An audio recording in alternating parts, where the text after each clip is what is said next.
Hello दोस्तों। आज Indian evidence act के सेकंड लेक्चर में हम सेक्शन फर्स्ट को देखेंगे और उससे पहले हम कुछ उसके एविडेंस एक्ट के कुछ बेसिक बातें जान लेते हैं। तो सबसे पहले हम जानते हैं कि इंडियन एविडेंस एक्ट जो 1872 को 1872 में पास हुआ था, उसमें एक कौन सा एक्ट था? उसमें फर्स्ट एक्ट था। मतलब 1872 में जितने भी एक्ट पास हुए होंगे उसका एक पहला एक्ट था। जैसे मान लो कि 1872 में मैं एक फॉर एग्जांपल के लिए मान लीजिए 120 एक्ट पास हुए, तो उसमें 120 में एक पहले नंबर पे था इंडियन एविडेंस। ये जो 120 में बता रहा हूँ एज ए एग्जांपल ले रहा हूँ। मुझे नहीं पता है कि 1872 में कितने क्या नाम है एक्ट पास हुए थे। मैं सिर्फ समझाने के लिए एक्ट नंबर फर्स्ट क्यों लिखा है ये बताने के लिए मैं एग्जांपल लिया हूँ। तो फिर आगे देखते हैं। गवर्नर जनरल्स एसेंट जो है कब इंडियन एविडेंस एक्ट को मिली थी? तो वो मार्च 15 1872 को 15 मार्च 1872 को गवर्नर जनरल जो है इस अधिनियम पर अपना एसेंट जो है दिए थे। और ये जो अधिनियम जो मतलब ये इंडियन एविडेंस एक्ट है उसका ड्राफ्ट जो है स्टीफन सर ने तैयार किया था और बाद में ये इंडियन एविडेंस एक्ट 1872 बना। इसमें 3 पार्ट, 11 चैप्टर और 167 जो है 167 क्या नाम है सेक्शन है। तो आप इस बात को बहुत क्लियर याद रखिएगा क्योंकि ये हमेशा पूछे जाते हैं कि इसमें कितने पार्ट में ये बटा हुआ, कितने चैप्टर हैं और कितने सेक्शन हैं। तो ये बात आप ध्यान में रखिएगा। और फिर सेक्शन 1 क्या कहता है? सेक्शन 1 कहता है कि इस एक्ट को, इस अधिनियम को इंडियन एविडेंस एक्ट 1872 कहा जाएगा। और ये कब इन्फोर्स में आया, कब ये लागू हुआ? 1 सितंबर 1872 को। ये डेट याद रखिएगा क्योंकि ये बार बार पूछा जाता है। बार बार हमेशा पूछा जाता है। एक्सटेंड्स, इसका क्या नाम है, विस्तार कहाँ तक है? Whole of India. पहले जम्मू कश्मीर में लागू नहीं होता था, लेकिन 2019 से अब जम्मू कश्मीर पर भी लागू होता है। All the judicial proceeding in और बिफोर द कोर्ट, ये सभी जुडिशियल प्रोसीडिंग पर क्या नाम है इंडियन एविडेंस एक्ट जो है लागू होता है। और कोर्ट मार्शल पर भी लागू होता है। बात यहाँ पर समझने की कोशिश करिएगा। और other than court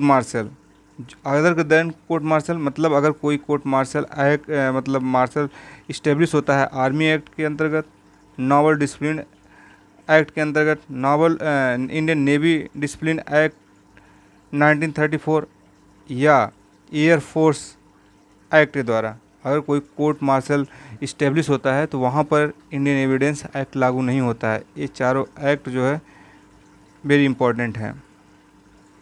do not apply to, कहाँ पर ये लागू नहीं होता है? एफिडेविट पर लागू नहीं होता है। मतलब क्या? एविडेंस एक्ट कहाँ पर और नहीं लागू होता है? आर्बिट्रेशन पर नहीं लागू होता है। ये कैसा ये एक्ट जो है कैसा है? ये लेक्स फोरी है। लेक्स फोरी मतलब क्या होता है? The law of forum of the court in which case is tried. मान लो कोई विटनेस है, वो क्या नाम है इंग्लैंड में है, इंग्लैंड में वो कॉम्पिटेंट विटनेस है, लेकिन इन इंडिया में अगर वो कोई ट्रायल चल रहा है उसमें वो विटनेस उसको एज ए विटनेस बुलाया जाता है, वो कॉम्पिटेंट है या नहीं है ये नहीं देखा जाएगा कि इंग्लैंड में वो कॉम्पिटेंट था। यहाँ पर देखा जाएगा कि इंडियन एविडेंस के दायरे में रहकर देखा जाएगा वो कॉम्पिटेंट है या नहीं है। अगर है तो अलाउ किया जाएगा, अगर नहीं है तो नहीं अलाउ किया जाएगा। उसके बाद कि और भी चीज़ें कैसे डिसाइड होती हैं, तो ये सारी चीज़ें डिसाइड होंगी हमारे इंडियन एविडेंस एक्ट के अंतर्गत। तो इसलिए इसे इंडियन एविडेंस एक्ट एक लेक्स फोरी लॉ है। अब लेक्स फोरी लॉ कौन नहीं होते हैं ये मैं कभी किसी और लेक्चर में बताऊंगा, लेकिन अभी यहाँ पर मेरा वीडियो लेंदी हो जाएगा तो उसके बारे में कुछ अब यहाँ पर नहीं बता पाऊँगा। इंडिया किसे कहते हैं? इंडिया मतलब टेरिटरी ऑफ इंडिया। पहले यहाँ पर क्या होता था इंडिया के में क्या क्या मतलब रखते थे, जम्मू कश्मीर को छोड़कर सबको क्या नाम है इस एविडेंस एक्ट के अंतर्गत इंडिया मानते थे। लेकिन अब 2019 से अब टेरिटरी ऑफ इंडिया मतलब होल इंडिया पे इंक्लूडिंग जम्मू कश्मीर पे अब ये एविडेंस एक्ट लागू होगा। और एविडेंस के एक्ट के अंतर्गत जो इंडिया है तो उसका मतलब यही है कि territory of India. Judicial proceeding क्या है? जुडिशियल प्रोसीडिंग जैसे कि आपने वहाँ पर देखा कि ये ऑल जुडिशियल प्रोसीडिंग पर लागू होती है। इन और क्या नाम है आफ्टर द कोर्ट। तो यहाँ पर इसे आपने देखा है all the judicial proceeding in और बिफोर द कोर्ट। तो यहाँ पर इन और बिफोर द कोर्ट के ऊपर जो मतलब ये मतलब इंडियन एविडेंस एक्ट लागू होता है। तो ये जुडिशियल प्रोसीडिंग क्या है तो वहाँ पर ये मतलब थोड़ा समझाने की मैं कोशिश किया हूँ।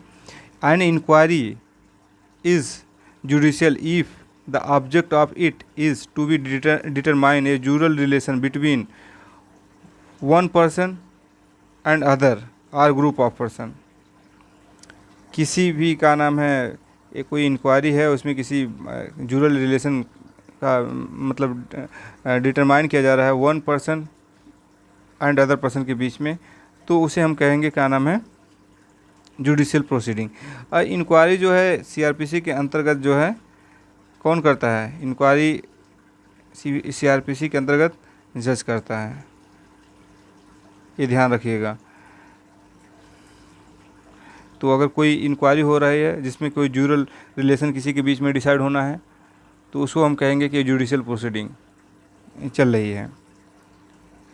तो ये कोर्ट के सामने जो भी प्रोसीडिंग चलती है उसके जुडिशियल प्रोसीडिंग कहते हैं। आप उसमें बहुत सारे आ जाते हैं तो आप यहाँ पर मैं इसको बता नहीं पाऊँगा, अभी आगे मैं कुछ उसके बारे में आपको जानकारी दे रहा हूँ। An inquiry in which evidence is legally taken is included in term of judicial proceeding. जहाँ पर एक कोई मतलब लीगली मतलब एविडेंस जो लीगली मतलब लिया जा रहा है उसको भी हम जुडिशियल प्रोसीडिंग के अंतर्गत रखते हैं। कोर्ट क्या है? अच्छा ये सब क्या है? ये सब आप जानते हैं, आप भी जानते हैं जुडिशियल प्रोसीडिंग क्या है। लेकिन ये इम्पॉर्टेंट तब हो जाता है जब मेंस में शॉर्ट में आपको लिखने को आता है और उस समय आपको लगेगा कि मैं अब लिखूं क्या, तो वहाँ पर ये बातें जो है ज़्यादा इंपॉर्टेंट रोल प्ले करती हैं। इस तरह तो आप जानते हैं कि what is a judicial proceeding, what is a court, ये आप सब हर कोई जानता है। लेकिन जब लिखना पड़ जाएगा वहाँ पर कैसे लिखेंगे, इसलिए मैंने यहाँ पर इसको मेंशन कर रखा हूँ। अब सेक्शन 3 के अंतर्गत जो है कोर्ट का जो डिफिनेशन दिया गया है, दिस मतलब कोर्ट इंक्लूड्स जज, मजिस्ट्रेट, ऑल पर्सन, सभी इंसान legally authorise to take evidence. मतलब जज, मजिस्ट्रेट और सभी इंसान जो लीगली अथराइज हैं एविडेंस लेने के लिए। लेकिन इसमें आर्बिट्रेशन जो है कोर्ट के अंतर्गत नहीं आता है। तो हमेशा याद रखिए, एग्जाम में पूछ लेते हैं कि आर्बिट्रेशन जो है कोर्ट के अंतर्गत आता है या नहीं है। तो वहाँ पर आपको सीधे सीधे मतलब लगाना है कि आर्बिट्रेशन जो है कोर्ट के अंतर्गत नहीं आता है। अब आप देखिए कि कोर्ट के कुछ मतलब कोर्ट के क्या मतलब काम क्या है। तो कोर्ट के कुछ मतलब बेसिक इंग्रेडिएंट ये है कि ये जो है मैटर को डिस्प्यूट को डिसाइड कैसे करता है एक जुडिशियल मैनर से। और ये जो है डिसाइड जो राइट को कैसे करता है, ये जो इसका decide the right of the parties in a definitive judgement. ये इसका जो मतलब जजमेंट होता है डिफिनेटिव होता है। तो जुडिशियल मैनर कि कोई इंसान आता है कि कहता है कि मेरा अपना क्लेम करता है, तो क्लेम के लिए वो एविडेंस देता है, एविडेंस के आधार पर कानून कोई डिसीजन लिया जाता है। तो यहाँ पर कोई इंसान आएगा क्लेम करेगा तो क्लेम के आधार पर एविडेंस देगा, वहाँ पर फिर सेकंड पार्टी बुलाई जाएगी, सेकंड पार्टी अपना एविडेंस देगी, उसके बाद जो एविडेंस के आधार पर दोनों के तो जो डिसीजन लिया जाएगा मतलब लिया जाएगा। फिर वो अगर कोर्ट के द्वारा लिया जाता है तो वो डिसीजन डिफिनेटिव है, फाइनल होगा। तो मतलब ये जो प्रोसेस चला हुआ है आना, एविडेंस लेना और डिसाइड करना, ये सब सारी क्या है जुडिशियल मैनर। और जो इसका जजमेंट है डिफिनेटिव है, वो मतलब फाइनल है, तो उसे डिफिनेटिव जजमेंट कहते हैं कि एक फाइनल जजमेंट को। अब आगे हम चलते हैं, आगे है एफिडेविट। एफिडेविट क्या है? ए है affidavit or a defined as a such a fact deponent is abled of his own knowledge to prove. Affidavit में क्या होता है कि जो शपथ पत्र करता है वो जो उसकी नॉलेज है उसमें एफिडेविट में वो मेंशन रहता है।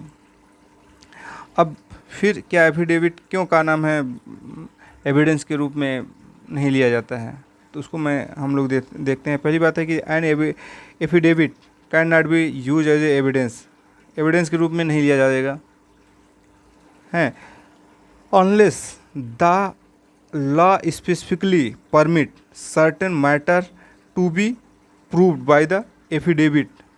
अगर लॉ क्लियर बोल दिया कि हाँ भैया यहाँ पर आप एफिडेविट से आप क्या नाम है एविडेंस ले सकते हैं, तो वहाँ पर लिया जा सकता है। जैसे कि आप सेक्शन 296 सीआरपीसी के अंतर्गत आप देखते हैं वहाँ पर क्या नाम है एफिडेविट पर क्या नाम है एविडेंस लिया जा सकता है। तो जहाँ पर एकदम लॉ क्लियर कर दिया है कि यहाँ पर लिए जा सकते हैं तो वहाँ पर लिया जा सकता है। अदरवाइज़ क्या नाम है एफिडेविट जो है पर एविडेंस जो है नहीं लिया जाता है और ये एज ए एविडेंस एडमिसिबल भी नहीं है। ये क्यों नहीं है? The reason is that the deponent of the affidavit is not available to cross examination के लिए अवेलेबल नहीं है, तो उसके क्या नाम है सत्यता परखने के लिए सत्यता नहीं परखी जा रही है, इसलिए उसको क्या नाम है एज ए एविडेंस कंसिडर नहीं किया जाता है। और यहाँ पर जो है 296 सीआरपीसी यहाँ पर कोर्ट के ऊपर और पार्टी के ऊपर डिपेंड करता है कि वो क्रॉस एग्जामिनेशन के लिए अगर पार्टी चाहती है, अगर पार्टी ये मांगती है कि हाँ क्या नाम है मैं क्रॉस एग्जामिनेशन करना चाहता हूँ, तो कोर्ट उसको अलाउ कर सकता है। कोर्ट का डिस्क्रिप्शन होता है कि हाँ अलाउ कर दे कि उसको क्रॉस एग्जामिनेशन के लिए।